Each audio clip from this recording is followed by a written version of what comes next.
शरद पूर्णिमा कल है, पर पहले ही शरद पूर्णिमा की आप सबको बहुत बहुत शुभकामनाएं एडवांस में। आप सबका मंगल मैं जीवन हो, भगवत कृपा आपके जीवन में बनी रहे।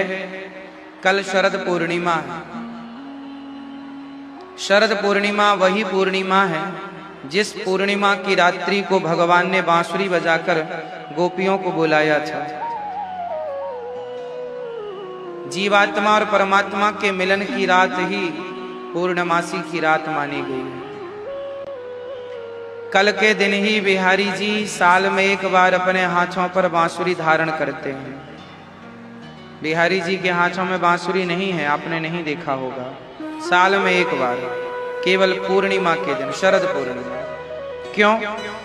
कल ही क्यों धारण करते हैं बिहारी जी बांसुरी? आगे पीछे क्यों नहीं?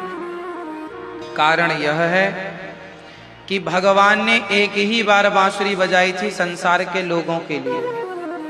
जब जब भगवान बांसुरी बजाते थे, या तो गायों के लिए बजाते थे, या अपने आनंद के लिए बजाते थे, या देवताओं के कहने पर बजाते थे। पहली बार भगवान ने शरद पूर्णिमा में बांसुरी बजाई है हम जैसे तुच्छ जीवों के लिए, और वही जीवात्मा और परमात्मा का मिलन है महारास। वही तो भगवान ने बांसुरी बजाई है मनुष्यों के लिए, जीवों के लिए। इसलिए साल में एक बार बांसुरी बजाई है जीवों के लिए, इसलिए साल में एक बार ही बांसुरी बिहारी जी धारण करते हैं।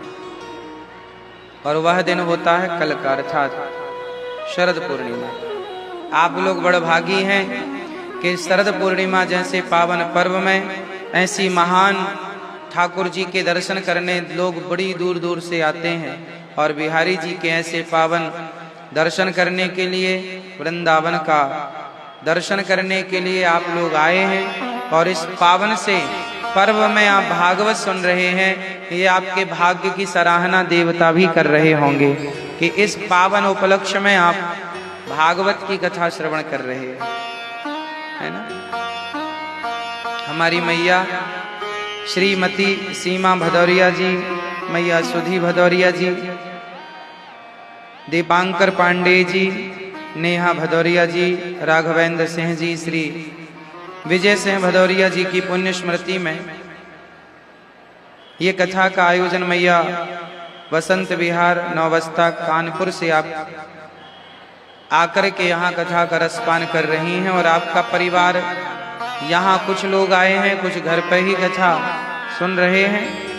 और मैया जी सीमा मैया यहाँ गौरी गोपाल आश्रम की सेवाएं जो चल रही हैं, उन सेवाओं से भी अपने आप को आपने जोड़ा है।